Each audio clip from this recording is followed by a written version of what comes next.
Continua.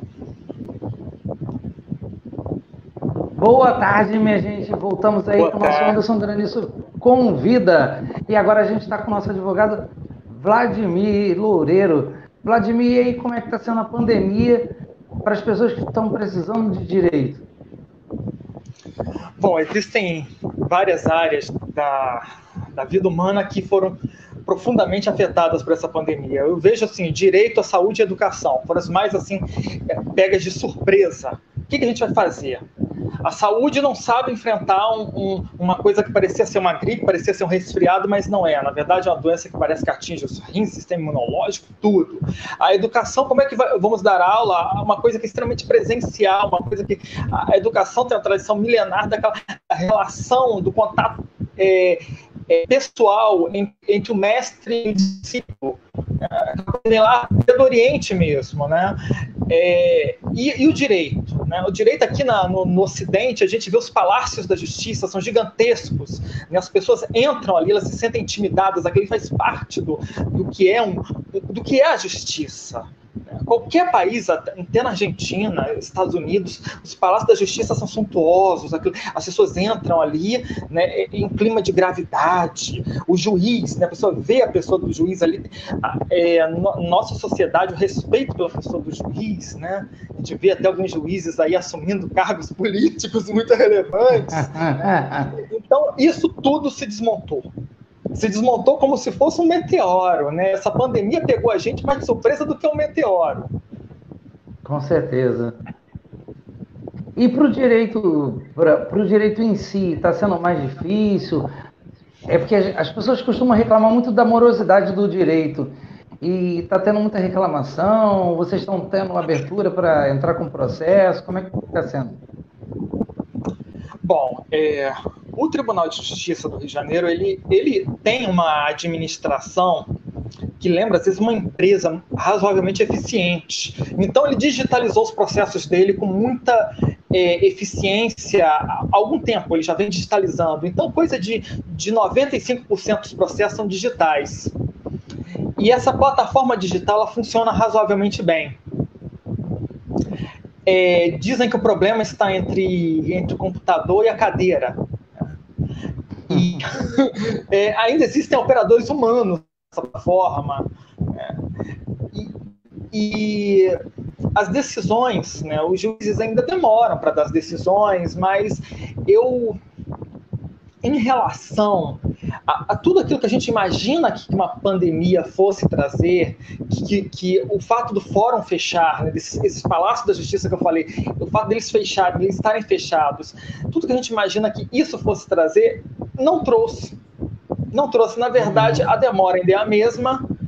Nós ainda continuamos tendo problema de diálogo, problema de técnica, problema de a gente escreve uma coisa, o juiz parece que não entende, o juiz escreve uma coisa e parece que a gente não entende, existe uma extrema, sempre existiu, ainda continua existindo, uma extrema necessidade dos chamados embargos de declaração. O que é os embargos de declaração? É um recurso que o advogado entra quando a decisão do juiz é obscura.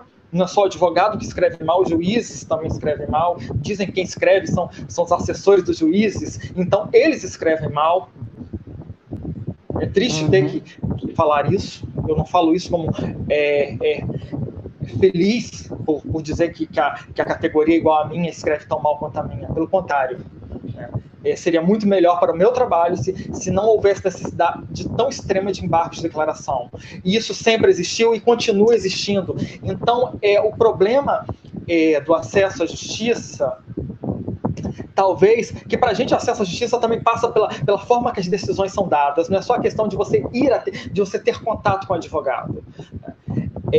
Aquela forma, a isso também, né? Acesso à justiça também é ter o contato com o advogado. Aquela forma tradicional de ser atendido no escritório, do advogado imprimir uma procuração, da pessoa assinar aquela procuração física, isso já vinha diminuindo por conta dos processos virtuais há muitos anos. Esses processos virtuais eles vêm sendo implantados há muitos anos, pelo menos em 5 anos. Como eu falei, 95% dos processos do Tribunal de Justiça eles são virtuais, eles são digitais. E isso, atualmente, a gente não consegue encontrar pessoalmente o o cliente, não é uma coisa legal. Eu posso estar com coronavírus, eu tinha uma febre um dia desses, eu não sei se era coronavírus, ou se era virose, ou se era uma intoxicação alimentar. E se eu entrego uma procuração para o meu cliente, eu posso estar transmitindo coronavírus. Se ele me devolve essa procuração assinada, ele pode estar transmitindo coronavírus. Que, como eu falei, a saúde foi pega de surpresa, as ciências da saúde foram pegas de surpresa por conta desse vírus. Que, imagina, ele é um vírus que ele tem alta permanência no ambiente. Parece que ele permanece 70 horas numa superfície de plástico ou de papel. Ele tem uma latência no hospedeiro, no corpo humano. Em um período que ele fica no corpo humano apenas transmitindo, mas sem sintomas. Você imagina a periculosidade de um vírus silencioso como esse. Entendi. Então, a gente teve que se adaptar a isso. E a gente não tem mais contato físico com o cliente, é tudo pelo WhatsApp, por telefone, por lives. Você acha que isso prejudica nós, cidadãos? Bom, vamos ver. Existe, de tudo isso que eu falei, existe uma questão que eu acho que ela fere o acesso à justiça. Uma ou duas questões. Em relação ao advogado particular, aquele contato que ele seria antes, momentâneo com o cliente, 1 hora do atendimento inicial, o cliente tem que dar todas as informações nessa 1 hora de atendimento inicial. Isso fica mais espraiado no tempo. Essa consulta que era de 1 hora, ela se torna um diálogo mais demorado através do WhatsApp ou do telefone.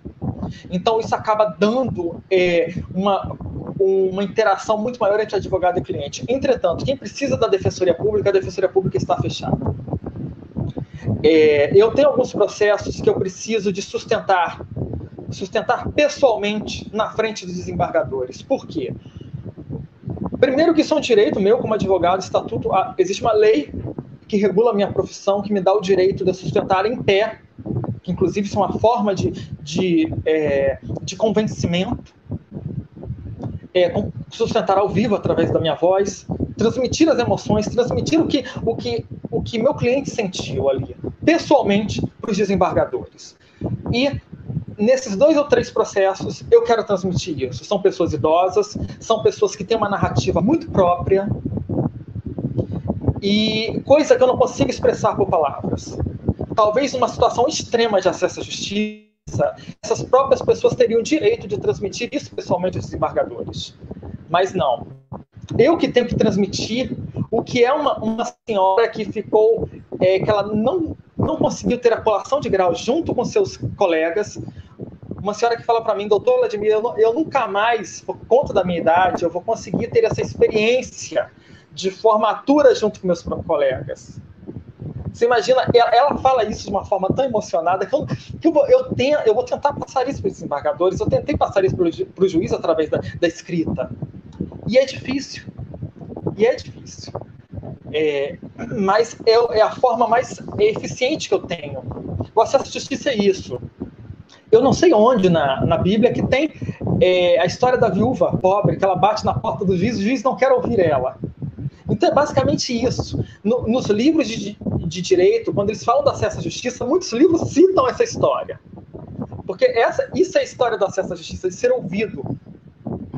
De ser ouvido, às vezes, pessoalmente mesmo. De ser ouvido de todas as formas, de você ter todas as provas, o direito de apresentar todas as provas possíveis. Então, os 2 problemas que eu tenho visto, a pessoa que precisa da Defensoria Pública, que o defensor público ele não fornece o WhatsApp dele, o telefone dele para ter esse contato pessoal com o cliente, e a questão da sustentação oral nos tribunais. Eu entendi. No ramo do trabalho, muitas pessoas ficaram desempregadas durante a pandemia. Existiu alguma movimentação do governo federal com relação ao trabalho, para a dignidade da pessoa humana? Uau! Uau, essa pergunta aí... Vamos lá. Eu acredito que governo, apesar de todas as críticas, né, ele teve uma postura muito interessante na questão da assistência social. Teve uma interação, uma tensão que acaba que o direito é dialético, né? Você tem um ponto de vista, depois tem outro, você acaba criando um resultado muito bom, que foi o resultado do auxílio emergencial, que ele é um auxílio assistencial, ele não foi, não era para quem tinha emprego. Uhum. E o que acontece? Em algum momento, aí em relação a quem tem realmente emprego,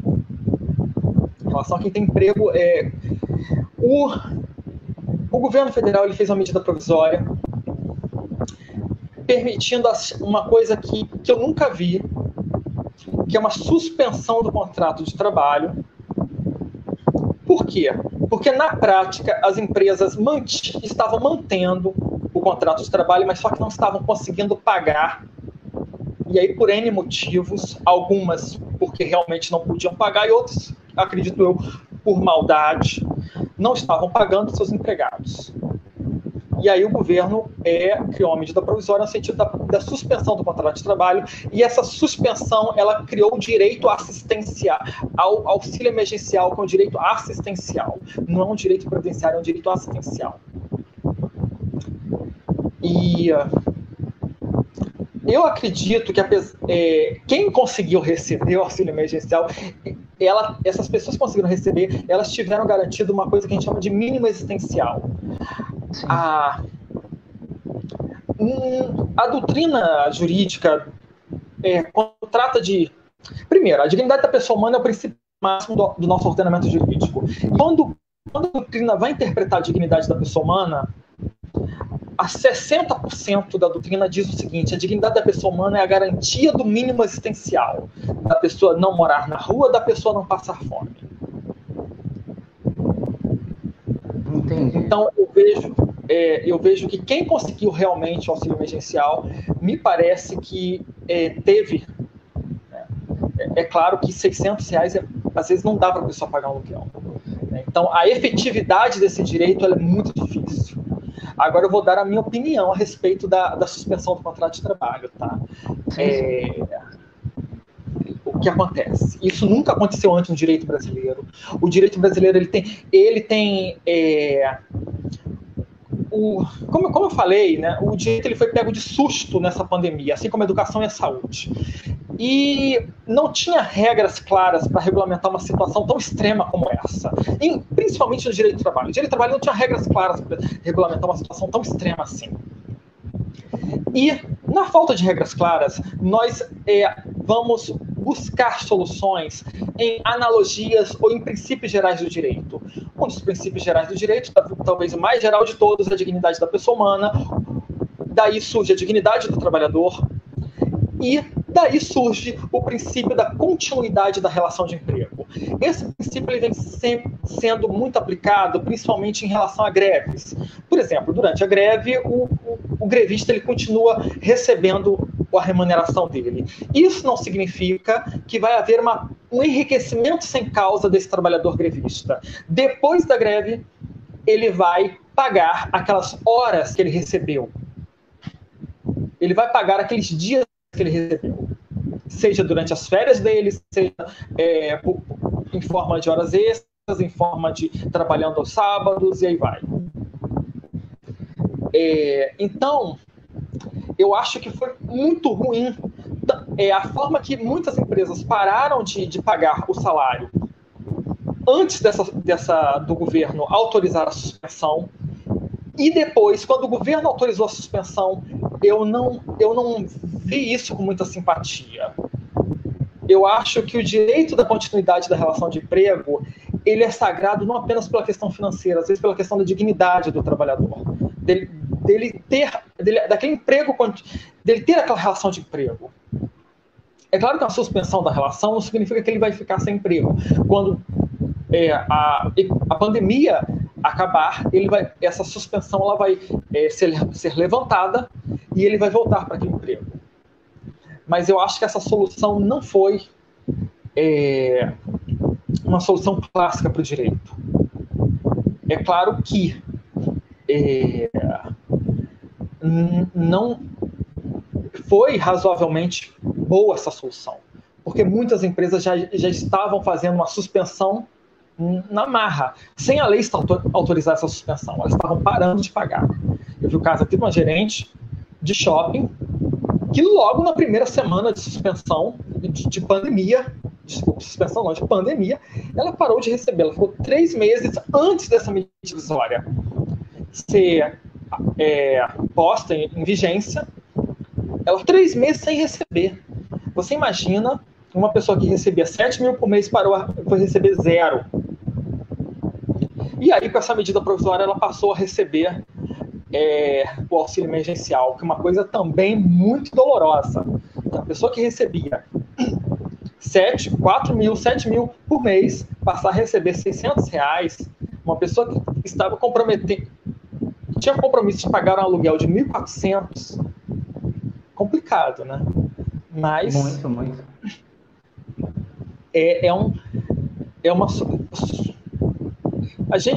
Eu acho que após a pandemia, o legislador ele vai ter que se debruçar em soluções para uma próxima situação, próximo estado de calamidade desse tipo. E se nós formos ler, por exemplo, tem documentários aí, né, no Discovery, History, desculpa a propaganda, né?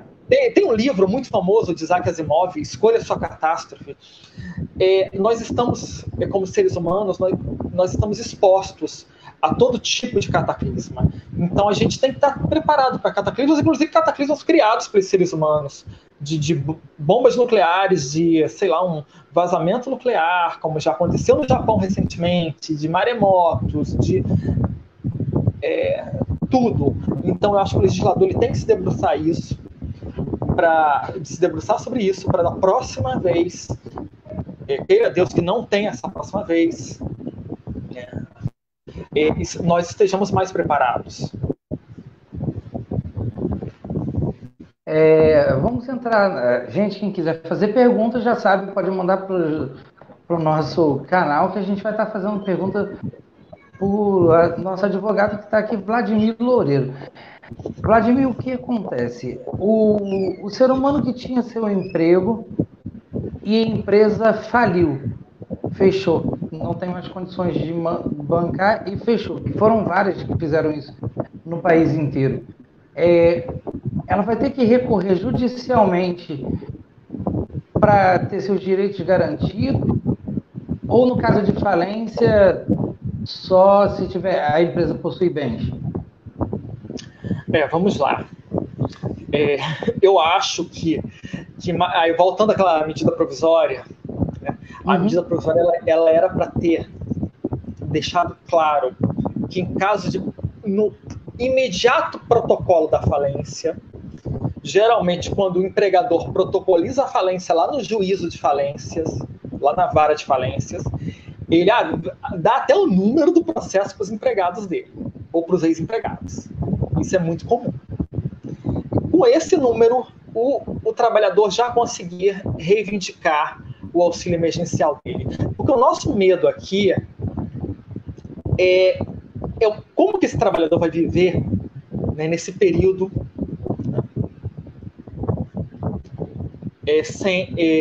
de pandemia. O que acontece? Muitas empresas elas falem sem protocolizar esse número. Ou não existe essa formalização da falência.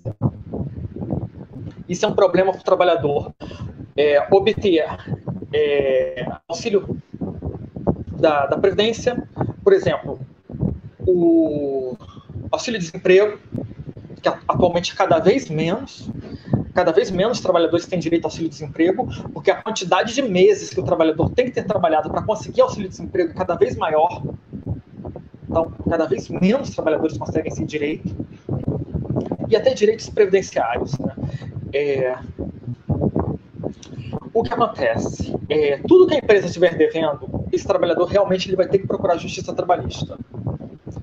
Se essa empresa não tiver protocolizado um pedido de falência, esse esse protocolo que o trabalhador vai fazer na justiça trabalhista, ele vai servir para muitas coisas.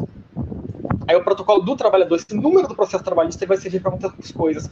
Vai servir para o INSS, caso um auxílio-doença, um auxílio-acidente, também no INSS, que apesar de ser um direito acidentário, ele é reivindicado junto ao INSS. A questão mesmo do auxílio-desemprego também, o auxílio emergencial também, um recurso no auxílio emergencial, se o trabalhador não tiver direito ao auxílio-desemprego, ele vai buscar o direito ao auxílio emergencial. Esse número de processo trabalhista dele, aí é uma outra situação, ele não tem a prova de que a empresa dele requisitou judicialmente falência, ele vai buscar na justiça trabalhista uma declaração de que ele foi demitido, de que a empresa dele terminou a relação de emprego com ele. Aí não é mais a suspensão da relação de emprego, é um término. Às vezes é um término sem baixa na carteira. E aí o trabalhador tem sim que procurar a justiça trabalhista, tem sim que procurar um advogado trabalhista. Muitas empresas que terceirizam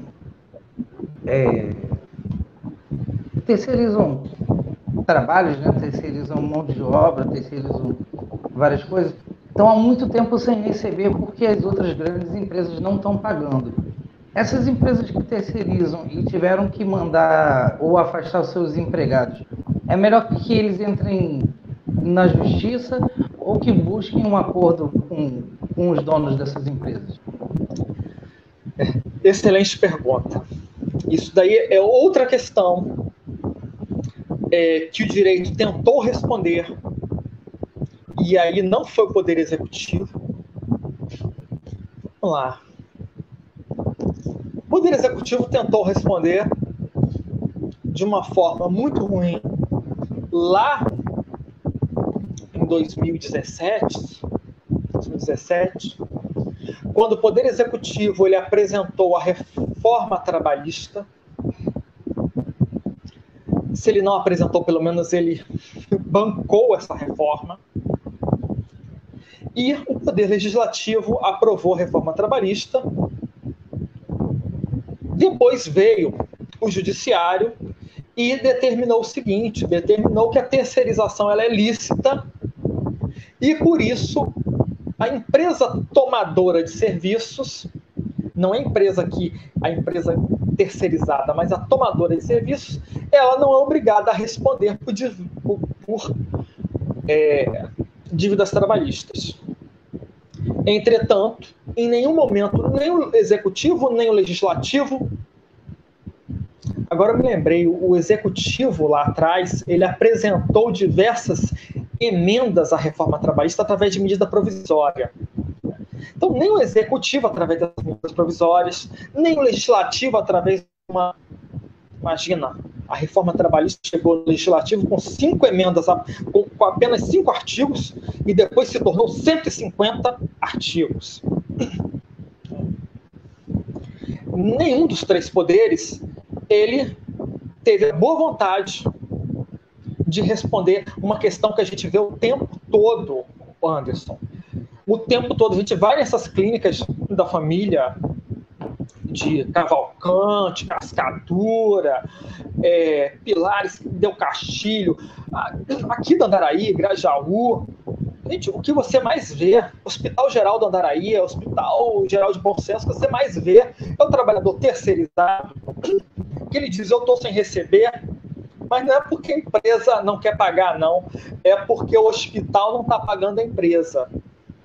E aí, me parece que tanto os deputados, quanto o ministro do Trabalho, quanto os ministros do Supremo, eles vivem no mundo de Moranguinho, né, ou de outro desenho animado, né, um mundo muito encantado, e que eles não sabem disso. E em nenhum momento eles se debruçaram sobre essa questão. E quando o tomador de serviço não paga a empresa terceirizada? E aí cabe a nós, advogados, dizer o seguinte, apesar de existir uma lei que libera a terceirização, apesar de existir uma decisão do Supremo que diz que o tomador de serviço não é obrigado a arcar com as dívidas que a empresa terceirizada tem com o seu empregado, Apesar disso tudo, existem situações muito particulares em que essa regra ela tem que ser superada por conta de quê? Por conta dos princípios gerais do direito, por conta do princípio da boa-fé, por conta do princípio da proteção em face de questões de força maior, que aí foi uma questão de força maior, que essa empresa terceirizada ela parou de pagar seu empregado, uma questão de força maior, ela parou de receber. Aí você perguntou sobre sobre o trabalhador fazer acordo com essa empresa. Isso, hoje é melhor o trabalhador fazer um acordo e tentar algum.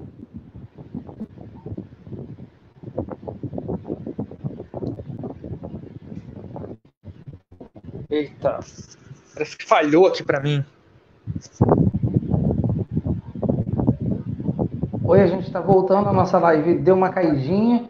A minha pergunta foi a seguinte: hoje, para o trabalhador que presta serviço terceirizado, é melhor negociar com a empresa com que trabalha ou tentar já ir entrando na justiça?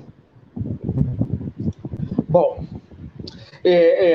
essa resposta ela passa por uma questão que é raríssima na sociologia do direito de trabalho, que é o trabalhador entrar na justiça durante uma suspensão do direito do contrato de trabalho dele, ou ele entrar na justiça enquanto o contrato de trabalho está primeiro, se esse trabalhador, o fato da empresa parar de pagar não significa que o contrato de trabalho dele parou, nem que o contrato está suspenso. Para ser suspenso tem que haver a formalização da suspensão. Sim. Então, se o trabalhador ele entrar na justiça, ele vai entrar na justiça ou pedindo uma rescisão indireta do contrato de trabalho, ou ele vai entrar na justiça no curso do contrato de trabalho. E isso acarreta diversas coisas. Que a empresa terceirizada, apesar dela não estar completamente errada, no momento que ela receber uma intimação, provavelmente o chefe dele vai ficar muito zangado por receber essa intimação. E na prática são raros os trabalhadores que entram. Eu não tenho uma resposta em relação a isso. Eu realmente não tenho. Em situações muito particulares como essa, o Tribunal Regional do Trabalho da Primeira Região, ele entende que o tomador de serviço ainda é responsável pelo pagamento das dívidas. E aí o trabalhador iria entrar na justiça contra o tomador de serviço e contra a empresa terceirizada. Entretanto, ao entrar na justiça, a realidade social que a gente vê é que o trabalhador ele é demitido quando ele entra na justiça. Quando a empresa recebe a intimação, ela demite o trabalhador. Existe um entendimento do Tribunal Superior do Trabalho que o fato do trabalhador entrar na justiça causa uma estabilidade ao trabalhador, uma estabilidade anual. Então, ele é estável ou a empresa vai ter que pagar esses 12 meses de salário para ele. Então, são esses dados que eu passaria para o meu trabalhador. É muito difícil tomar decisão para o trabalhador, porque se ele entra na justiça, ele perde o emprego. Então, ele vai trocar receber a indenização trabalhista por perder o emprego. Isso é uma decisão muito particular dele. Entendi. Com relação à defesa do consumidor, veio uma pergunta pelos nossos canais, e a pergunta dizia o seguinte: uma pessoa comprou um óculos no shopping e tinha um prazo de entrega de 15 dias. Por conta do shopping estar fechado, esse óculos até hoje ainda não foi entregue, dizendo o shopping que ainda corre o prazo, já que foi paralisado todo o serviço. Esse consumidor pode entrar na justiça contra essa empresa, ou a pandemia deixa com que fique... dá alguns sinais para que a pessoa realmente é um fato atípico e a gente tem que aguardar? Vamos lá. Excelente pergunta, caso real, show. Isso, e por incrível que pareça, Anderson, isso daí envolve outra solução legislativa que foi precipitada. Teve uma dessas leis que o Legislativo Federal aprovou durante a pandemia, eles fizeram essa sessão legislativa online, foi uma lei que suspende o direito de desistência lá do Código de Defesa do Consumidor, que é o direito de 7 dias de desistência para o consumidor que compra online.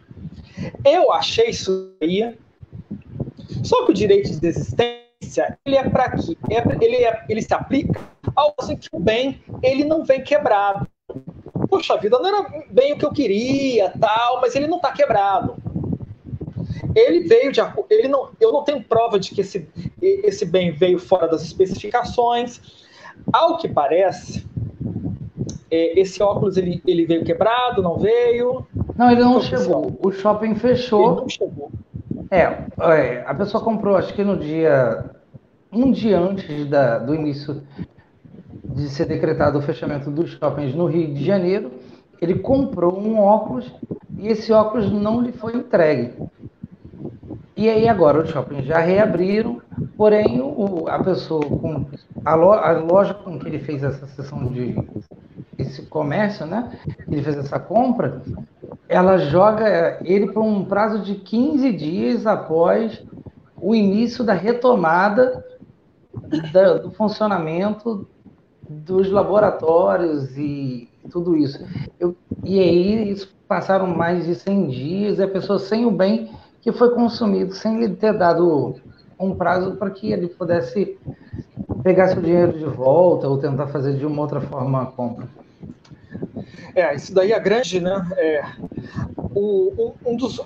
As principais ferramentas do direito, porque existe a lei e existe a aplicação da lei. Que lei que a gente vai aplicar nesse caso? Não foi uma compra online. Eu não vejo na lei nenhum dispositivo legal que se aplique com perfeição isso daí. Então a gente vai ter que voltar de novo aos princípios gerais de direito, às analogias. O que eu vejo aí é o seguinte: se essa loja de óculos, se esse laboratório ele não continuou com atendimento online, ele realmente foi pego de força maior, porque o shopping foi obrigado a fechar, e por conta dessa força maior, esse prazo de 5 dias aconteceu com ele, o mesmo que aconteceu lá no contrato de trabalho. Aconteceu uma suspensão, eu falei de 5 dias, aconteceu uma suspensão desse prazo de 15 dias. Agora, se em algum momento esse cliente, consumidor, ele chega para mim e diz, mas olha só, eles estavam atendendo aqui, ó, pelo Facebook, ó, tem cliente que é danado, sabe? Aqui, estavam atendendo pelo Facebook, descobri eles lá no Mercado Livre, tá aqui, ó, endereço CNPJ igualzinho. Aí, a gente vai lá no quê? Na isonomia. Por que os clientes novos, igualdade de tratamento, por que os clientes novos estavam sendo atendidos online, por encomenda, normalmente, às vezes até com encomenda de 0,800, de graça, né? E o cliente antigo, que foi na loja presencial, ele tem que aguardar 15 dias. Agora, se todos os clientes tiveram que aguardar, se realmente a lei determinou o fechamento daquele shopping, o shopping fechou quando a lei determinou, ele reabriu quando a lei determinou, a loja de óculos reabriu quando a lei determinou, quando a lei liberou a abertura, e ela falou para contar esses 15 dias debitando-se a suspensão. essa suspensão parece que foi mais de 100 dias, esse fechamento, essa quarentena foi mais de 100 dias. Eu entendo, eu chegaria para o cliente e falaria para ele, olha só, a meu ver, a gente vai perder se a gente entrar na justiça cobrando dano moral. Quer entrar? Vamos entrar. Quem sou eu para julgar? Eu estou aqui para advogar, para representar. Assim como o advogado criminalista está lá para representar a pessoa que foi acusada. Lá no crime, a empresa lá tem empresários horríveis que deixam de pagar o empregado, mas estão andando de Porsche, de Ferrari para lá e para cá. Esse cara também tem direito à defesa lá na justiça trabalhista. Então, é claro, eu vou entrar na justiça. Se essa pessoa quiser entrar por causa desse atraso, eu vou entrar. Mas o meu parecer é nesse sentido. É no sentido de que se essa empresa de óculos, ela não... Caramba, qual é o nome de empresa de óculos? É ótica. Essa ótica, muito obrigado. Se essa ótica, ela não teve atendimento online, realmente... essa suspensão, ela é justa mesmo. Apesar de que meu cliente ficou vários dias sem óculos, olha que sofrimento, uma coisa fundamental. É claro que se eu for entrar na justiça eu vou dizer isso. Isso é uma coisa fundamental para quem precisa de óculos, ficar sem óculos. Obrigação da empresa era pelo menos ter dado uma taxa de entrega.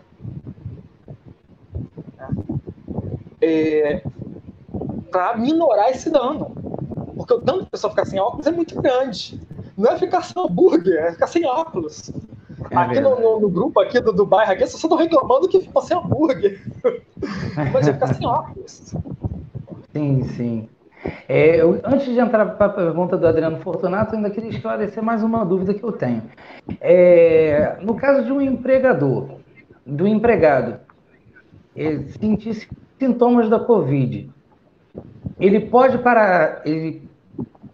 deixar de frequentar o local de trabalho para não transmissão do suposto vírus da Covid que ele pode ter adquirido, ou ele é obrigado a procurar um hospital para poder declarar que ele está sim com a Covid? Excelente pergunta. Bom, sabe aqueles advogados antigos, eles andavam com um livro pesadão, né? Andavam com código na mão, na década de 90, né? Estou dizendo que eu sou velho aqui. Eu acho que você não era nascido ainda, hein? Década de 90, quando... Pois os advogados andavam com código pesadão. Então, eu me esqueci o número, porque eu não ando com código pesadão, eu vejo no Google. Eu esqueci o número. Então, eu também não estou com acesso ao Google aqui. O que acontece? Uma lei muito sábia, dessas leis que foram criadas por conta da pandemia, ela criou uma autodeclaração de Covid. Isso é de Covid. É muito importante a pessoa dizer que é Covid. Covid é a doença. Coronavírus é a doença. É a síndrome do coronavírus. Então, ela tem... E a pessoa dizer, eu estou com os sintomas, que a doença é o sintoma, o coronavírus, a pessoa não tem como adivinhar que ela está com coronavírus, a Covid é o sintoma. Né? Eu estou com sintomas. A pessoa vai criar essa declaração, ela jogar no Google que uma lei determinou que a pessoa ela pode declarar, e aquela declaração ela vai assinar sob as penas da lei, se comprometendo a não estar falseando, a não estar mentindo. Ela vai dizer, eu me encontro com os sintomas da Covid, e aí a pessoa ela pode dizer todos os sintomas que ela tem, febre acima de 37 graus e meio. 37 graus e meio, muito obrigado. Febre acima de 37 graus e meio, cansaço, e aí a Covid, ela tem sintomas muito fluidos, né? Cada pessoa tem um tipo de sintoma. Falta de ar, cansaço e febre são os principais, só que existem outros sintomas, como parece até a questão dos inchaço e dores nos dedos, mudança de coloração da pele, umas coisas assim, até escarlatina, coceiras, né? Então a pessoa vai descrever esses sintomas e vai assinar. Se aquilo ali for provado que é falso, a pessoa vai responder na justiça criminal. Mas a pessoa tem direito de criar um atestado, ela mesma assinando, sim. Então fica bom esclarecendo. Eu vou procurar o número dessa lei, te envio, eu escrevo nos comentários, tá? É uma coisa recente, tá? Mas se ela estiver mentindo, se alguém descobrir uma foto dela no Facebook, num desses bailes do Covid, que uns marotos andam fazendo por aí, a pessoa vai responder criminalmente por crime de falsidade. Essas pessoas que promovem eventos, festas, aglomeração durante a pandemia, em que é proibido, a gente vive numa quarentena, elas podem ser julgadas por conta desse mal, grande mal que fazem a sociedade? Sim. Aqui no Grajaú está, né, aparecendo no mapa por coisas ruins, né? Estavam fazendo um desses bailes de Covid aqui eram pessoas da lei que estavam fazendo isso aqui. Pessoas que sabem muito bem, que conhecem de cor e salteado o Código Criminal. E um dos artigos do Código Penal são os crimes contra a saúde pública. Um desses crimes é o crime de contágio. E eles estão respondendo. Eles estão respondendo não apenas por lei, eles estão respondendo por terem feito uma festa durante a pandemia. Atualmente, essas festas continuam vedadas. Então a pessoa tem que tomar muito cuidado.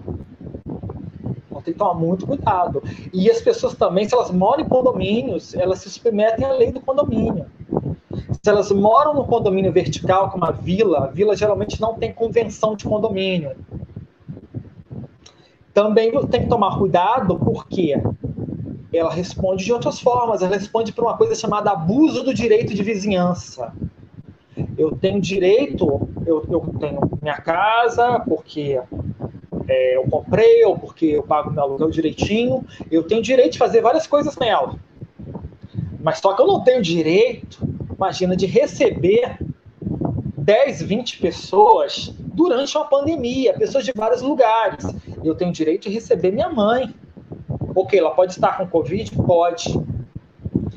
Mas o abuso do direito de vizinhança, ele passa por um princípio geral do direito, que é chamado princípio da razoabilidade. Outro princípio geral do direito, que é chamado princípio da boa-fé. É aquilo que está lá no artigo 187 do Código Civil, que o direito ele deve ser...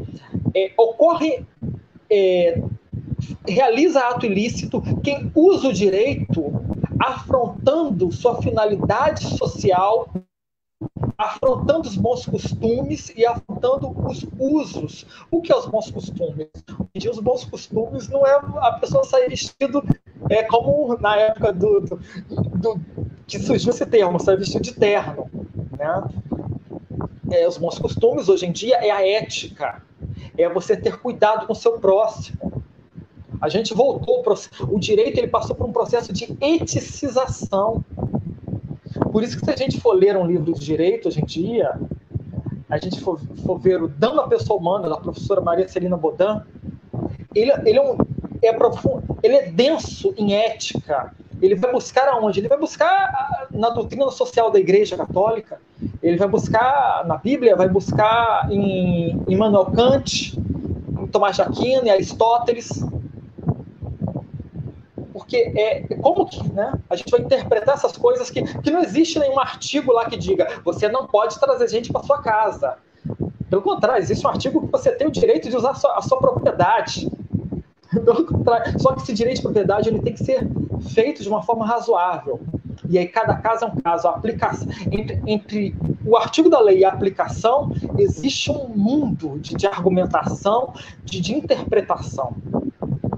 E essa interpretação vai passar pela ética, pelo dever de solidariedade, que é um dos princípios da nossa Constituição.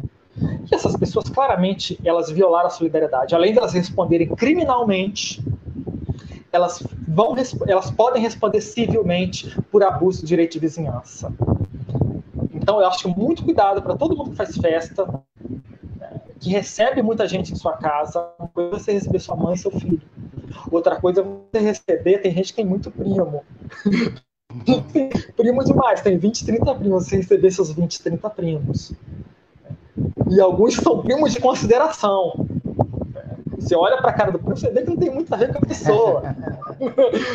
Então, a pessoa corre um risco, não de responder criminalmente, que aí no criminal existe a questão do dolo e da culpa, mas de responder civilmente.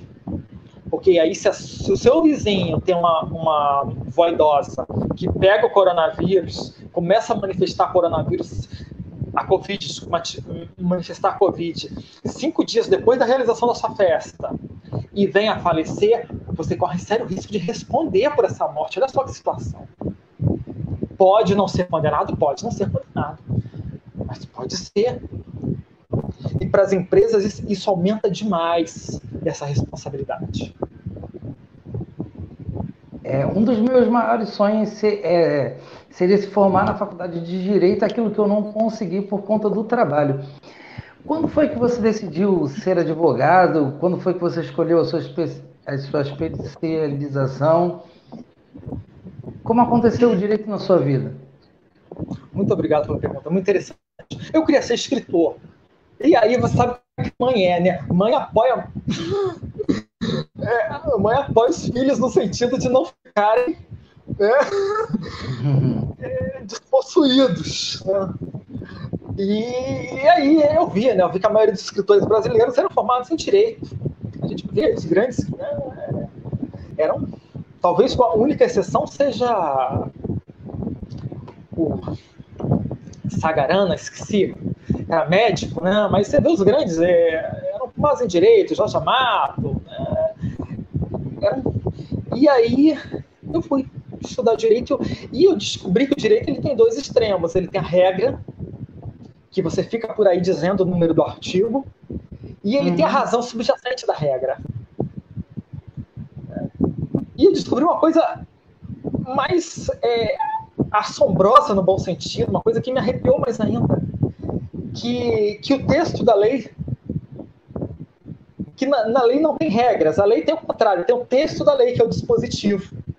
Você vai ler o dispositivo, você vai filtrar o dispositivo, você vai interpretar aquele dispositivo através da sua razão subjacente, que é tudo isso que a gente falou aqui, do princípio da dignidade da pessoa humana, do princípio constitucional de solidariedade, da boa-fé, da ética, etc.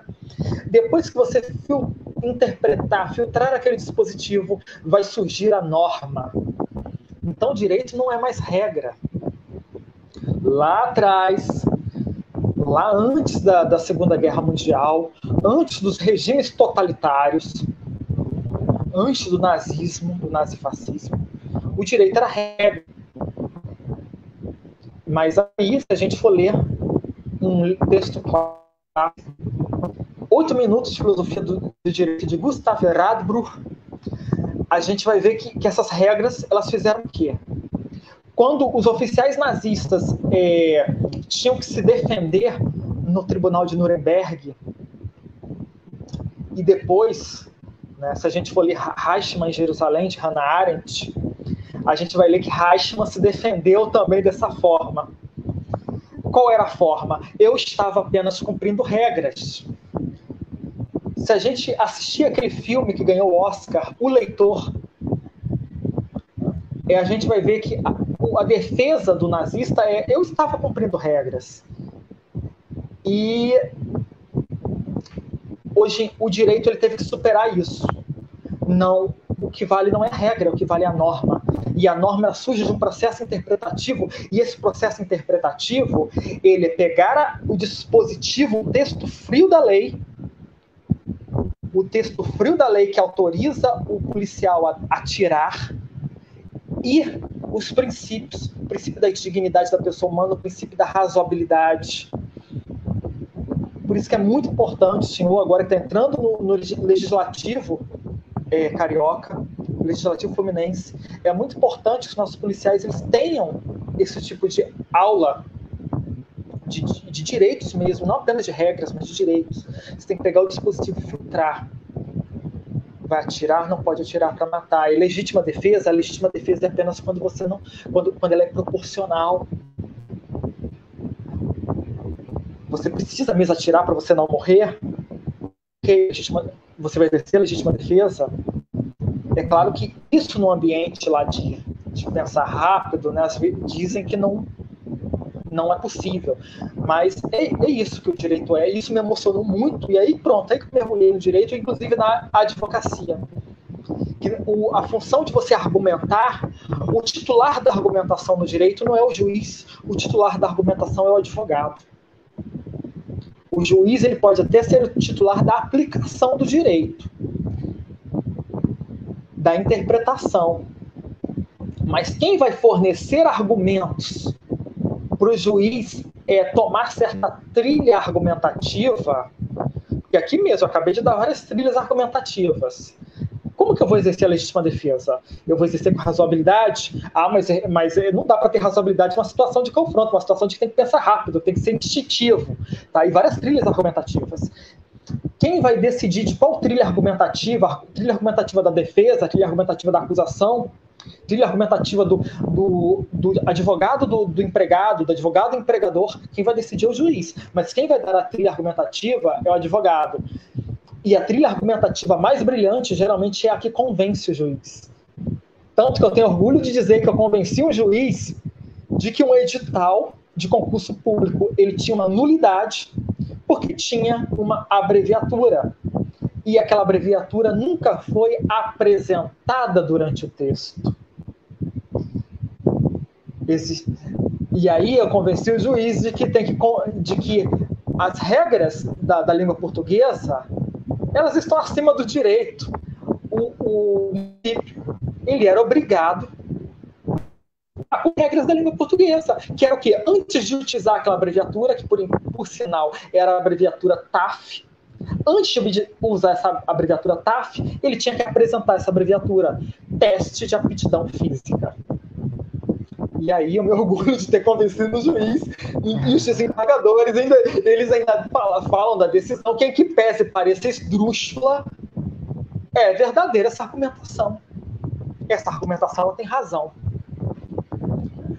E eu acho que eu devo ter convencido umas 4 crianças a serem advogadas depois dessa argumentação, né? Espero que seus pais cumpram a função que a minha mãe cumpriu comigo e desvencilhem essas crianças disso.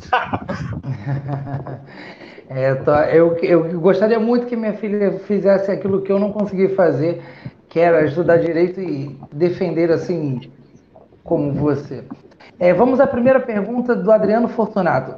Pelos processos que o senhor vem tendo conhecimento nessa época de pandemia, existem empresas ou até mesmo pessoas físicas tirando proveito pelos atrasos de alguns processos? Oi. Durante o tempo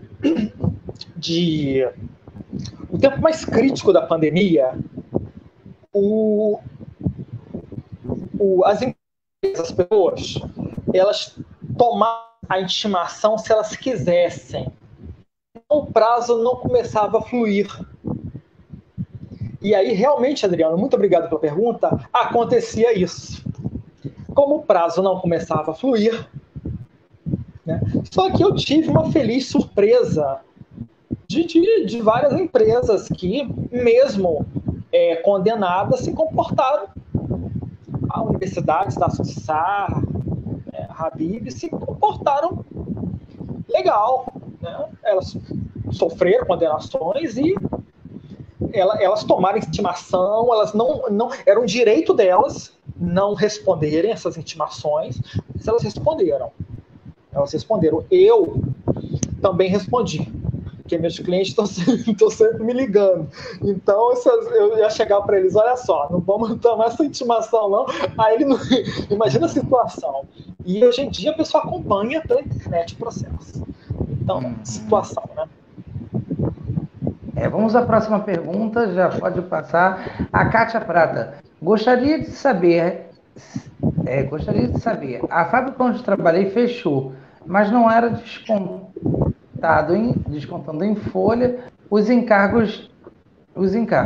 Descobri que eles não depositavam Como faço para dar baixa na carteira de trabalho? Vamos lá. Que tipo de fechamento foi essa fábrica? Se for um fechamento mesmo, se a gente tiver prova, um fechamento formal, porque o grande problema no Brasil, a gente agora diminuiu, né? Mas principalmente uns 3 anos, 5 anos atrás, era uma coisa de formalizar todo mundo virou MEI. Vamos formalizar todo mundo. É muito difícil das empresas se formalizarem, de abrirem formalmente. Também, Kátia, muito obrigado pela pergunta, é muito difícil as empresas fecharem formalmente. E eu te digo mais, Anderson, Adriano também, Kátia, é mais difícil ainda as empresas fecharem formalmente. Se tiver uma prova formal de que a empresa fechou, pediu falência, o Ministério do Trabalho ele vai dar baixa na sua carteira. Quando for pedir o seguro-desemprego, já pede uma baixa pela autoridade, pelo fiscal do trabalho. O fiscal do trabalho, o auditor fiscal do trabalho, ele vai dar baixa. Se não, entrar na justiça, procurar advogado, entrar na justiça do trabalho. Eu não sei se existe defensoria pública trabalhista, tá? Procurar seu sindicato, que o sindicato ele é obrigado a... se você não sabe qual é seu sindicato, coloca aí, que eu posso pesquisar e responder depois, entendeu? A única coisa que pode acontecer é dizer, não consegui descobrir.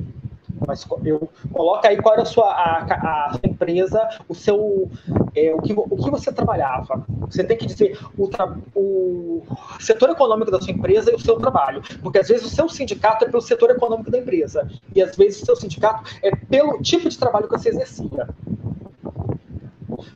Entendi. Isso é estranho. Vamos à próxima pergunta. E entrar na... Desculpa, só para terminar, entrar na Justiça do Trabalho, você vai conseguir baixa pela Justiça do Trabalho, baixa da carteira. E esse desconto é uma coisa muito polêmica. Isso, a meu ver, isso daí tem questão criminal da empresa, se ele descontava INSS, FGTS, não repassava para o INSS e FGTS, tem questão criminal, tem questão de que ele te descontava e não repassava, isso tem a questão da dobra, de devolver esse valor em dobro. Então, é isso, procurar ser direito na justiça trabalhista. Vale a pena, então, contratar o doutor Vladimir Loureiro e ir para a justiça para resolver o seu problema, Kátia. Leandro Ribeiro, doutor, por que as cooperativas de casa própria vêm utilizando dos mesmos artifícios há anos e nada acontece? Oi, Leandro, tudo bem? Vamos lá. Essa pergunta ela é muito interessante. Vamos lá, o que é cooperativa? Existe uma coisa, até um dos direitos fundamentais, que é chamada liberdade de associação. O que é cooperativa? A cooperativa é uma espécie de associação com finalidade econômica.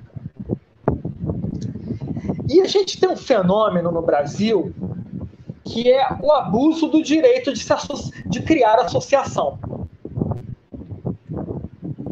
Esse abuso geralmente é por quem? Pelos diretores dessas associações. Ou por pessoas que estão por trás dessas associações. Aí a gente vai ver o quê? A gente vai ver, por exemplo, se você for ver a quantidade de esculhambação, Leandro, são tipos de associação no Brasil.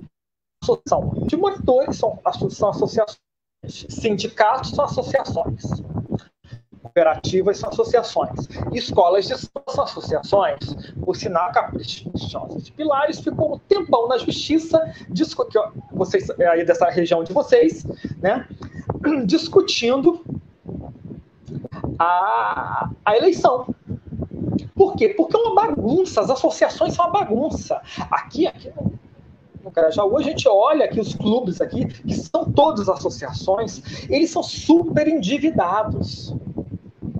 Tem um desses clubes aqui, que ele tem uma dívida trabalhista milionária com uma professora, ele tem uma pessoa que ficou paraplégica por acidente dentro desse clube, e ele não tem, diz que não tem com que pagar, diz que não tem um terreno imenso, diz que não tem com que pagar.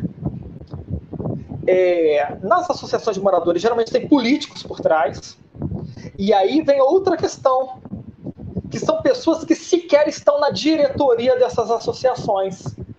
E aí entra as cooperativas. Tanto as cooperativas de trabalho, lá na Baixada tinha chamadas multigolpes, ou cooperativas multiprof, chamadas carinhosamente de cooperativas multigolpe. Pois é. Em que essas cooperativas, Anderson, até os diretores eram laranjas. Pois é. E essas cooperativas habitacionais parece que segue a mesma dinâmica. Até os diretores são laranjas. Algumas cooperativas, o problema está nos diretores, algumas associações, aí eu falei vários, por exemplo, sindicatos, geralmente são diretores de sindicatos, presidentes de sindicatos que querem se perpetuar ali, mas no caso das cooperativas imobiliárias, cooperativas de crédito, que é outro problema, e cooperativas profissionais, o problema vai além. Existe alguém por trás que é dificílimo de identificar, que coloca na diretoria laranjas, e aí o problema como uma pessoa que foi enrolada por uma cooperativa imobiliária, como que ela vai ter seu dinheiro de volta? É dificílimo. É muito difícil, porque geralmente essa cooperativa ela funciona em formato de pirâmide. Então, os primeiros que entraram na pirâmide, eles conseguiram alguma coisa por conta dos últimos que foram entrando na pirâmide, não é nem dos últimos, dos intermediários e dos últimos. Então, os intermediários e os últimos que entraram nessa pirâmide já não conseguem mais nada.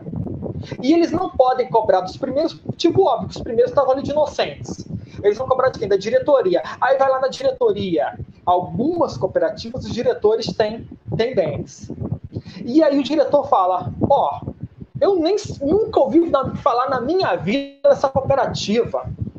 Isso é válido para as cooperativas trabalhistas. Eu tenho uma Baixada, uma dívida de mais de 300 mil do trabalhador, foi contratado, terceirizado por uma das prefeituras da Baixada, e aí entra a questão da terceirização, e nós estamos procurando bens da cooperativa e não encontramos bens da cooperativa. Fomos encontrar bens dos diretores, e parece que os diretores estavam lá, todos eram laranjas, e mesmo assim os laranjas já perderam todos os seus bens. E os laranjas estão na justiça tentando anular isso, por quê? Porque, por incrível que pareça, a junta comercial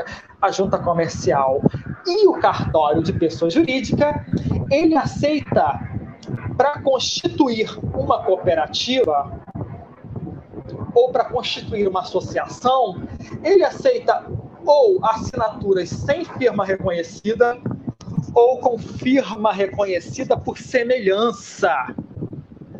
Gente, firma reconhecida por semelhança, isso não é a prova de que aquele diretor ali é o diretor, é aquela pessoa mesmo. Então é muito difícil. Eu indico, assim, o conselho que eu tenho para dar para todo mundo, se for fazer qualquer negócio com cooperativa de crédito, com cooperativa imobiliária ou cooperativa trabalhista,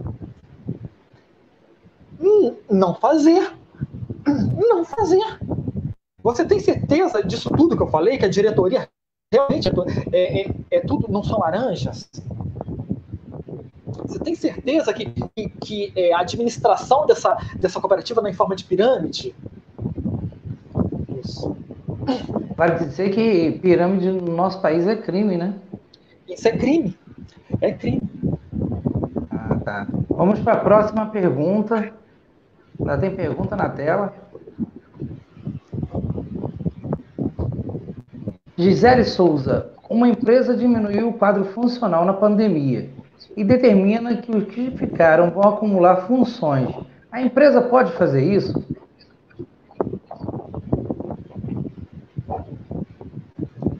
Excelente pergunta, Gisele. O que acontece? Depois reforma trabalhista, que eu chamo de deforma trabalhista,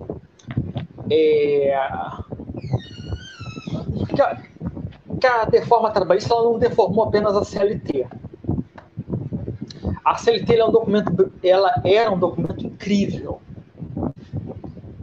Assim, apesar da parte do direito coletivo dela vir lá do direito italiano, da Carta del Lavoro lá italiana, a parte do direito individual da CLT, ela era profundamente inspirada na doutrina social da Igreja, então ela visava proteger o trabalhador.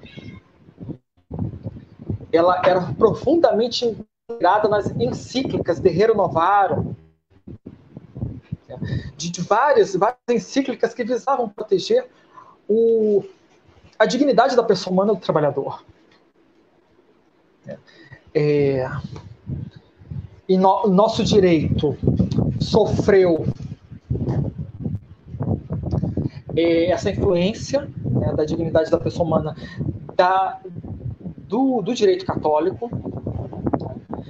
E aí o que acontece? A reforma trabalhista, uma das coisas que aconteceu, além da mudança da CLT, que foi horrível a mudança da CLT, foi mudança numa normatividade infralegal. Uma dessas normas infralegais é uma norma do Ministério do Trabalho que determina as profissões. Antes existiam mais de 2.000 profissões. Essa norma do Ministério do Trabalho ela diminuiu essa quantidade de profissões para coisa de, parece, dezenas ou menos do que isso. E aí o que acontece? Você não pode mais, é muito mais difícil para o trabalhador dizer que está acumulando funções.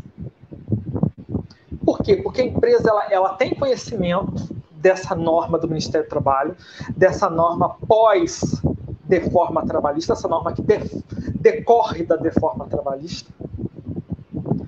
E a empresa faz o seguinte, ela pega aqueles grupos que são as novas funções e separa você dentro daquele grupo. Logo, você não pode reclamar o acúmulo de função. É claro que você não consegue reclamar na justiça, é mais difícil de você reclamar. Porque, como eu falei aqui, cada caso é um caso. A função do advogado é argumentar e dizer que a norma não se aplica naquela situação. E não é dizer para burlar a lei, não. É dizer para tornar a aplicação da lei mais justa, mais ética, porque entre a letra fria do dispositivo legal, do texto legal, e a norma, existe a ética. A interpretação do dispositivo legal tem que ser ética. Então, eu não tenho uma resposta conclusiva para você. A empresa ela usa dessa autorização que o Ministério do Trabalho fez para acumular funções. Ele criou agora o que era atividade profissional, ele criou grupos.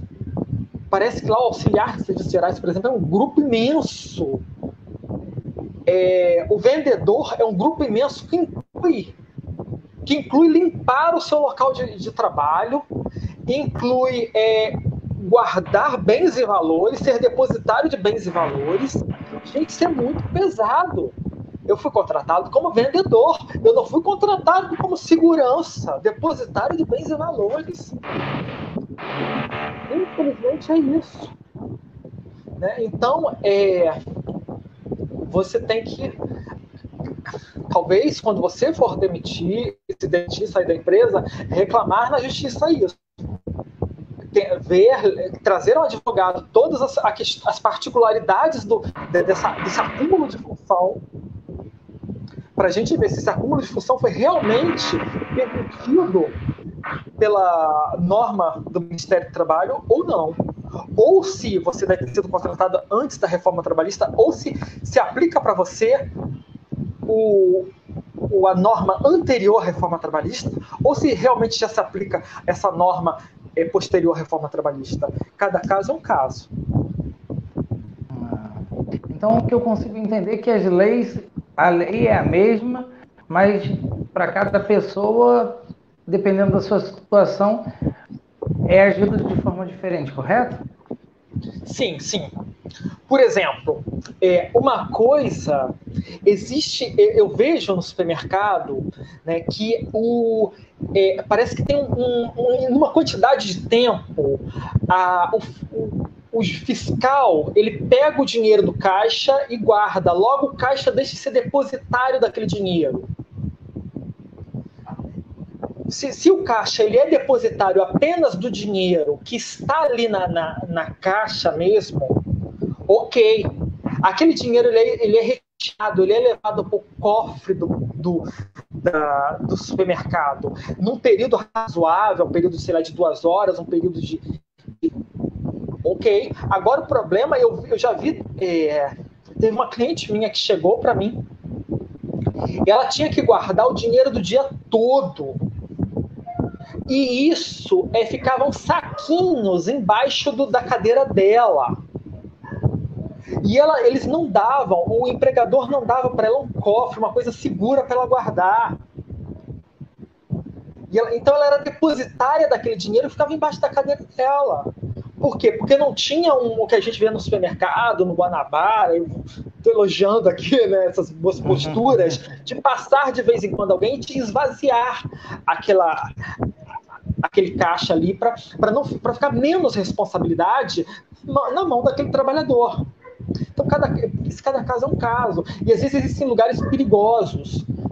E aí o ambiente de trabalho muda, a relação de trabalho muda por causa da particularidade daquele ambiente. É um ambiente extremamente perigoso. O ambiente costuma ter assalto. Por isso que cada caso é um caso. E quando a lei age precipitadamente, acontece isso.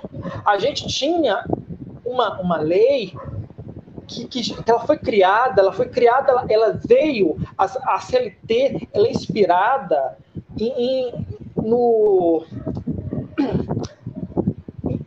empresários humanistas que existiram lá na França, nos Estados Unidos, que começaram a dar certas condições de trabalho para os seus trabalhadores, que nem Saint-Simon, Fourier, né?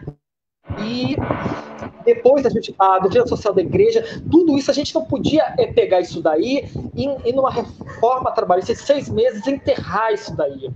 Essas rupturas são muito perigosas. E foi o que aconteceu. A gente criou soluções, a gente não criou soluções, a gente criou uma reforma trabalhista que não oferece soluções, que serviu apenas para um grupo que queria que aquela reforma acontecesse. E, no geral, ela é cheia de brechas, essa reforma trabalhista. Entendi. Vamos à nossa próxima pergunta do Felipe Cardoso. A pergunta veio do Instagram, sabendo agora que no nosso Instagram, todos os dias, será aberto para perguntas para os nossos convidados. A pergunta do Instagram é o seguinte: o doutor concorda com a flexibilização das leis trabalhistas como forma de manutenção do emprego? Vamos lá. Excelente pergunta, Felipe, muito obrigado. Vamos voltar lá. Desde lá no governo FHC, década de 90, tinha uma pessoa que defendia muito a flexibilização, né? O nome dele era José Pastore. E aí eu vi uma coisa, ele citava como exemplo os tigres asiáticos. E aí eu fui ler, né, um crítico a ele.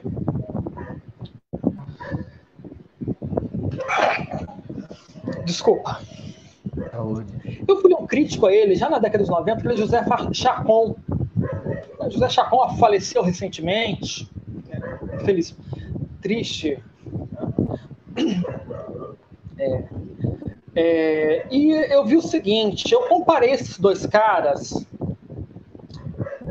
e vi uma falha no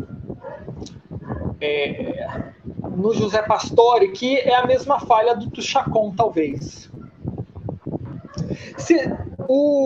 Quando o José Pastore fala dos tigres asiáticos, os tigres asiáticos eles tinham uma política de industrialização.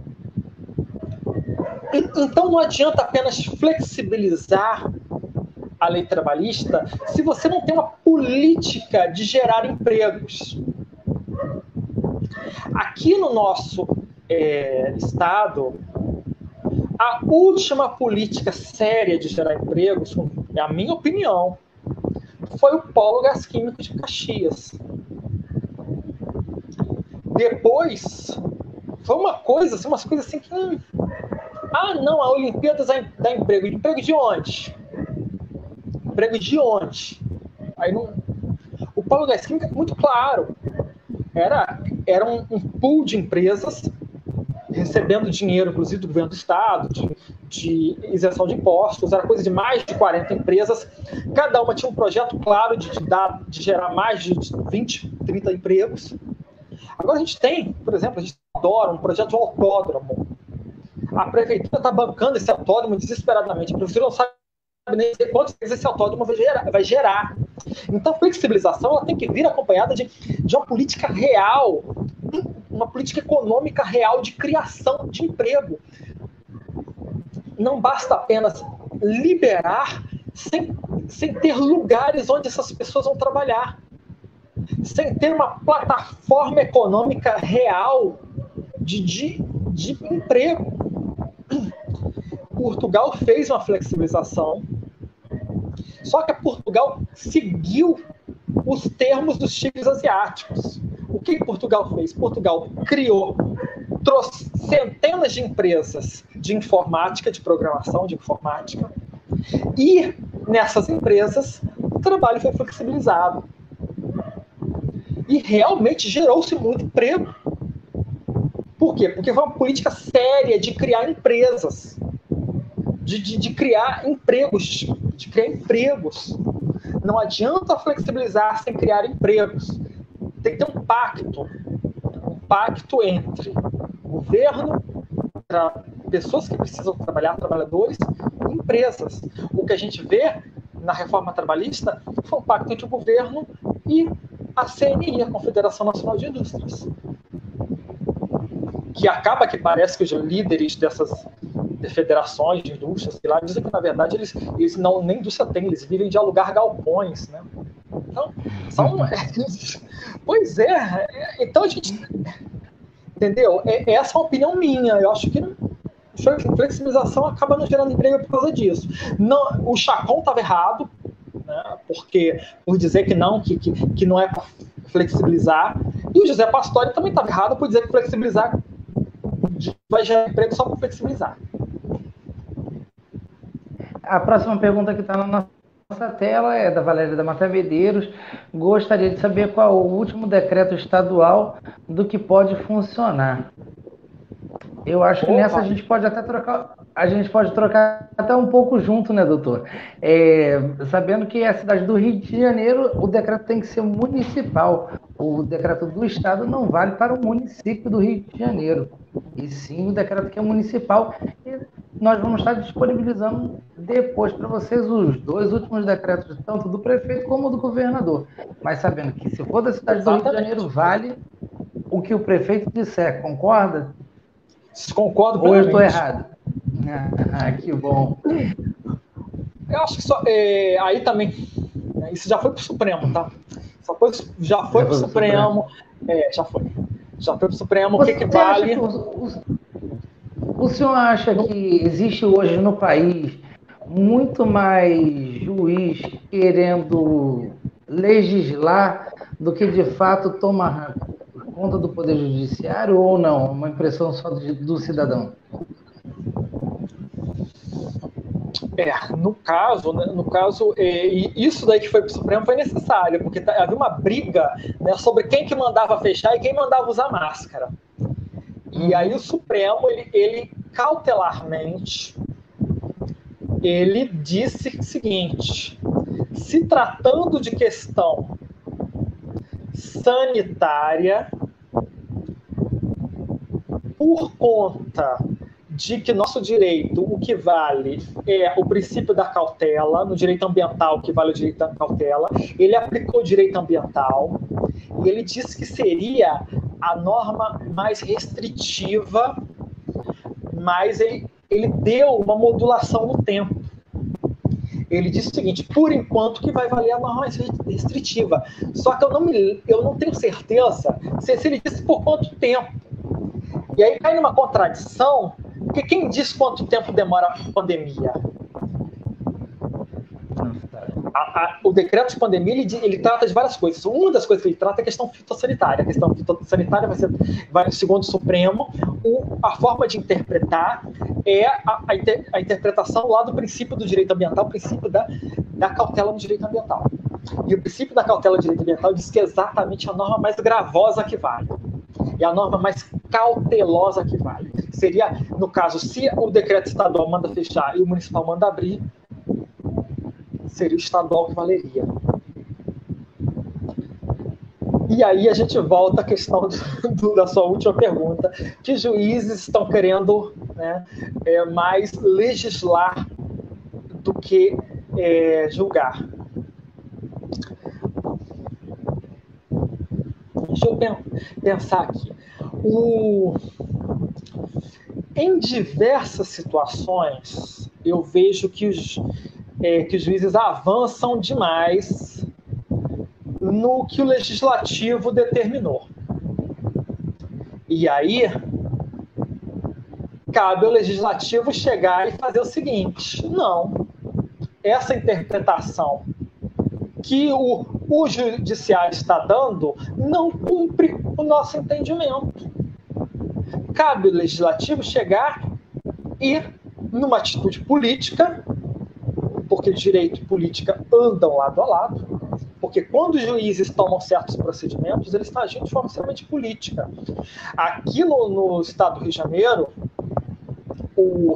a Assembleia...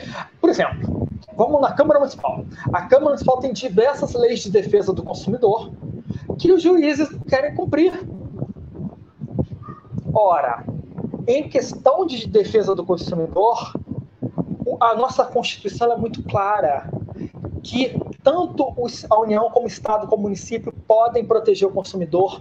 Logo, todos os três podem proteger o consumidor. A lei que mais protege é a lei que vale. Aí vem os juízes e não aplicam a lei municipal. Aí fica o vereador e diz que, olha, eu aprovei uma lei, mas seu vereador, sua lei não está sendo cumprida. É ingrato isso. É ingrato isso, porque às vezes a gente vê, né, por mais complicado às vezes que seja a vida do vereador, de qualquer político que seja, né, que às vezes, né, o cara às vezes a polícia está atrás dele, mas o cara teve 200 mil votos, o cara teve 200 mil votos. Então tem 200 mil pessoas fiscalizando esse cara. Aí vem um juiz e atropela a legitimidade dada por 200 mil pessoas. Eu não estou falando que o juiz está certo ou está errado. Eu estou querendo deixar aqui vocês confusos. Eu estou querendo deixar vocês aqui pensativos. Isso é uma das grandes questões éticas do direito. Será que um juiz sozinho ele pode atropelar à vontade de 200 mil pessoas, ou para se eleger vereador aqui no Rio de Janeiro? Entre 40 e 200 mil mesmo, né? Acho que menos votado, 40 mil votos. Gente, 40 mil votos menos votado. Aí vem o juiz e atropela a vontade de 40 mil pessoas. Por outro lado, se esse vereador realmente não está mais cumprindo a vontade dessas 40 mil pessoas, aí sim, aí que poderia. Aí isso é uma outra questão política que está surgindo aí, Anderson. Acho que é interessante você, em algum momento, se puder desenvolver isso, que é a questão do compromisso do mandatário. Eu vejo vários candidatos falando aí do compromisso do mandatário, compromisso público do mandatário. Ele tem que cumprir esse compromisso mesmo. A doutrina clássica que a gente tem, que é a doutrina que vem lá de Roma, é que o mandato ele não determina um compromisso. Esse mandato, diferente até do mandato do advogado. O mandato do advogado ele tem que ser exercido lá nos limites do compromisso do mandato. O mandato político ele não determina compromisso. O mandato político, pelo contrário, ele libera o político para representar aqueles 40 mil, aquelas 200 mil pessoas da melhor forma que ele entender.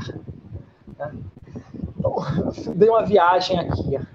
Às vezes ele deixa até de representar aqueles que o escolheram. Mas vamos para a nossa última pergunta. Nossa live está muito boa, mas vamos para a nossa última pergunta. O senhor acha que nós deveríamos ter aula de direito nas escolas públicas e municipais? Sim. Sim. Eu vejo, por exemplo, engenheiro é obrigado a ter um semestre lá de direito. Só que não adianta só esse um semestre. E as questões que a pessoa vai enfrentar, a pessoa ela tem que começar cedo, debruçando-se sobre certas questões. Por exemplo, a questão da hierarquia das normas. A professora ela tem direito de dar certas normas. Só que essas normas elas têm que seguir a lei de diretriz e base. Ela tem né? A professora tem direito de dar certas normas. Essa norma ela tem que seguir o plano político-pedagógico da escola. A escola municipal, ela para receber autorização, a escola de ensino fundamental, o município, ele é o titular do ensino fundamental. Então, a escola de ensino fundamental, pública ou particular, ou uma rede de ensino fundamental, pública ou particular, ela tem que protocolizar seu projeto político-pedagógico. E esse projeto político-pedagógico ele tem status de ato-contrato ou de compromisso. Depois que aquela pessoa jurídica protocoliza aquele projeto político-pedagógico, sei lá, Colégio Santa Mônica, protocoliza o projeto político-pedagógico, ele se compromete com aquele projeto político-pedagógico. Se o aluno tiver algum problema e procurar o doutor Vladimir vai lá naquele projeto político-pedagógico e vai ler aquele projeto político-pedagógico e vai apresentar para o juiz. Doutor juiz, esse projeto político-pedagógico ele compromete o Santa Mônica. Ele compromete, sei lá, o Santo Inácio. E aí a professora tem que cumprir esse projeto político-pedagógico, que ele foi protocolizado lá no município. O município ele só deu autorização para aquela escola de ensino fundamental funcionar, porque aquele projeto político-pedagógico seguia a política de ensino fundamental do município. A política de ensino fundamental do município, por sua vez, ela segue os parâmetros curriculares nacionais do MEC, que, por sua vez, segue a Lei de Diretrizes e Bases. Isso é uma forma de pirâmide, direito é forma de pirâmide. Quanto mais na base, mais vai esmiuçar o direito, mas só que tem que seguir a base, o projeto político-pedagógico, a decisão do professor tem que seguir o projeto político-pedagógico da escola, o projeto político-pedagógico da escola tem que seguir a política de ensino fundamental do município. A política de ensino fundamental do município tem que seguir os parâmetros curriculares nacionais, os parâmetros curriculares nacionais têm que seguir a lei de diretrizes e bases da educação, a lei de diretrizes e bases da educação tem que seguir a Constituição da República, e muitos dizem que a Constituição da República ela tem que seguir, toda ela tem que ser filtrada pelo princípio maior, que é o princípio da dignidade da pessoa humana.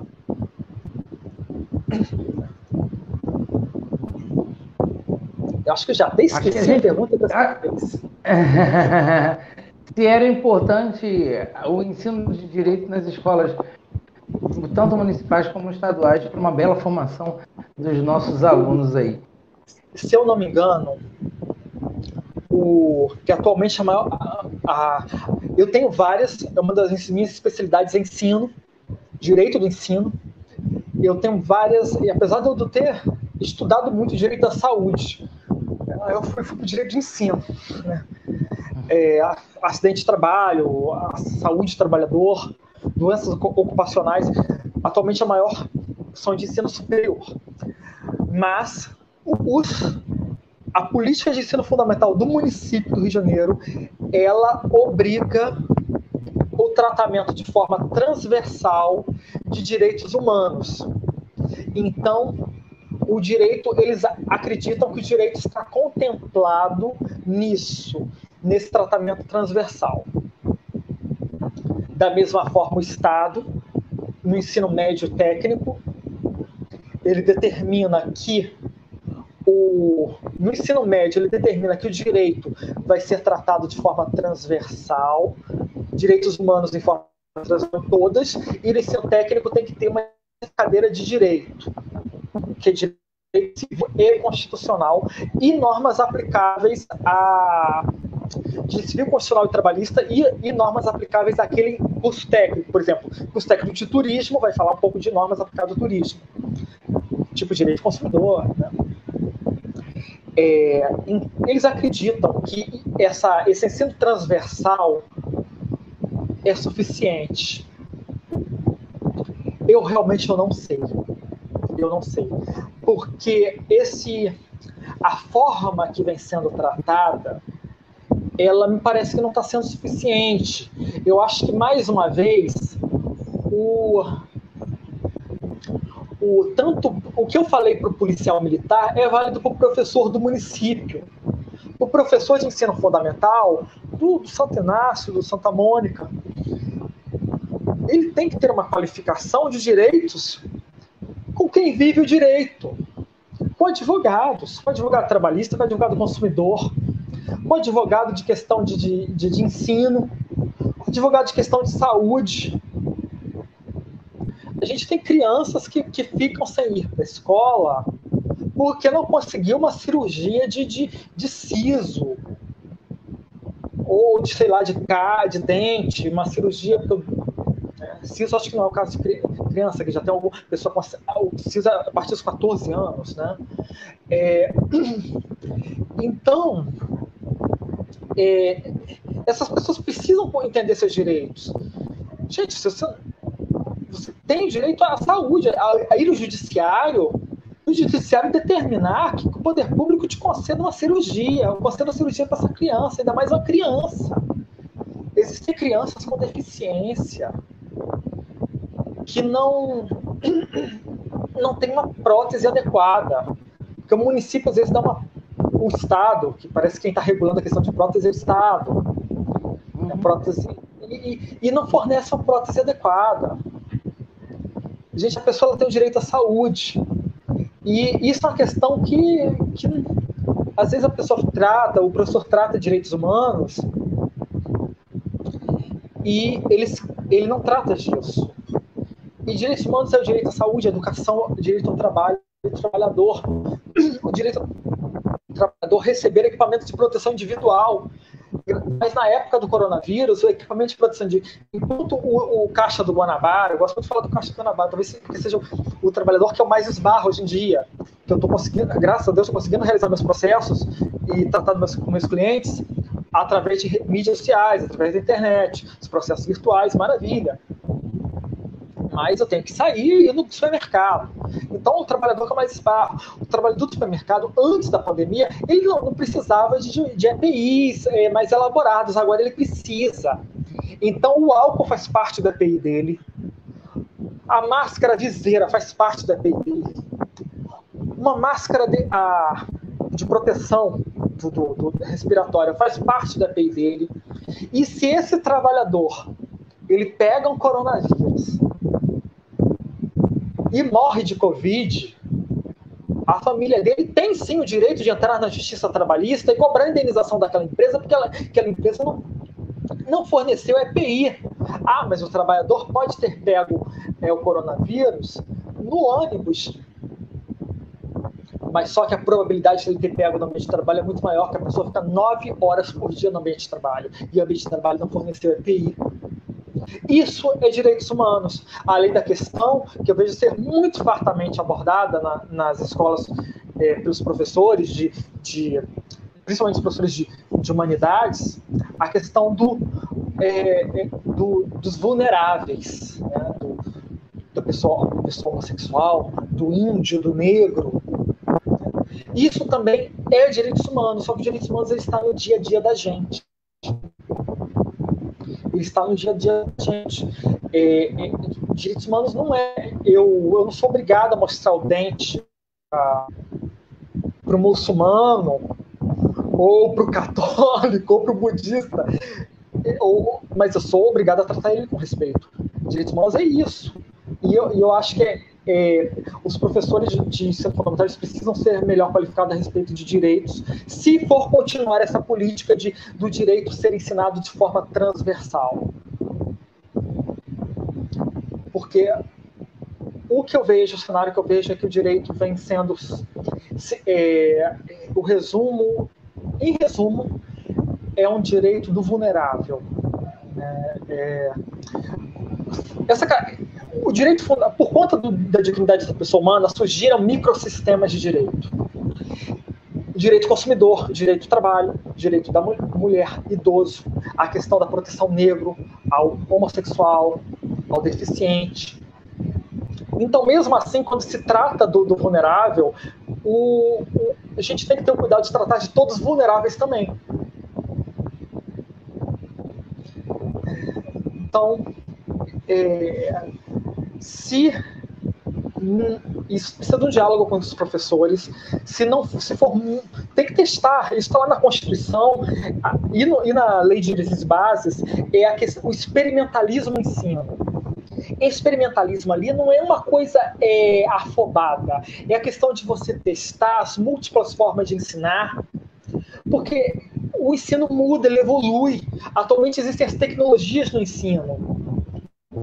É tão bonito aqui, de vez em quando, a professora aqui, que ela entra na live com os alunos dela, são alunos muito criança, e a forma dela falar com essas crianças por live, né? Aí depois acabou a live, ela foi pro conselho de classe, ela foi falar da forma que é meio que a pessoa falou ao te ouvir, né? Então é o experimentalismo, a forma como que as crianças estão reagindo, né, a isso, né? Mas é necessário a gente experimentar as tecnologias novas, experimentar o direito que está sendo ensinado de forma transversal. Tem que experimentar, ensinar ele por um profissional do direito, levar juízes, advogados para darem palestras para essas crianças, levar o Ministério Público Trabalhista para dar palestras para essas crianças, que inclusive eles já fizeram um ciclo de palestras em escolas municipais, Ministério Público do Trabalho, e ver o que é melhor. Talvez até uma mistura desses três sistemas. Um sistema de seminário, de trazer pessoas para darem seminários sobre direito, trazer especialistas para darem seminários sobre direito. Um sistema de transversal, de que até o professor de matemática ele vai tratar de direito, né, a questão dos juros. E o sistema do professor catedrático mesmo do direito, ali, né, um advogado dando aula para essas crianças. Eu acho que a mistura desses três sistemas talvez seja interessante mesmo, de tão relevante que são os direitos na nossa sociedade, assim como a saúde. Saúde, a gente tem um professor de saúde, a gente tem seminários de saúde na escola, e a saúde é transversal, até o professor de matemática tem que tratar de saúde na escola. Muito obrigado pela pergunta. Esqueci o nome da pessoa. Eu queria muito agradecer pela sua participação, advogado Vladimir Loureiro. Quem quiser saber mais sobre ele, lá nas nossas redes sociais tem todos os links que você pode encontrar o caminho dele. Estaremos lá agradecendo, eu e ele, a todas as pessoas que estão aqui com a gente na live, e amanhã dizer que teremos um professor para estar esclarecendo, doutor, professor, bacharel, e tem um currículo muito vasto, e amanhã estará com a gente a partir das 2 horas. Doutor, muito obrigado pela entrevista, que Deus abençoe. Muito bom. Excelentes perguntas, muito obrigado. Tá bom então, minha gente, até amanhã, tchau.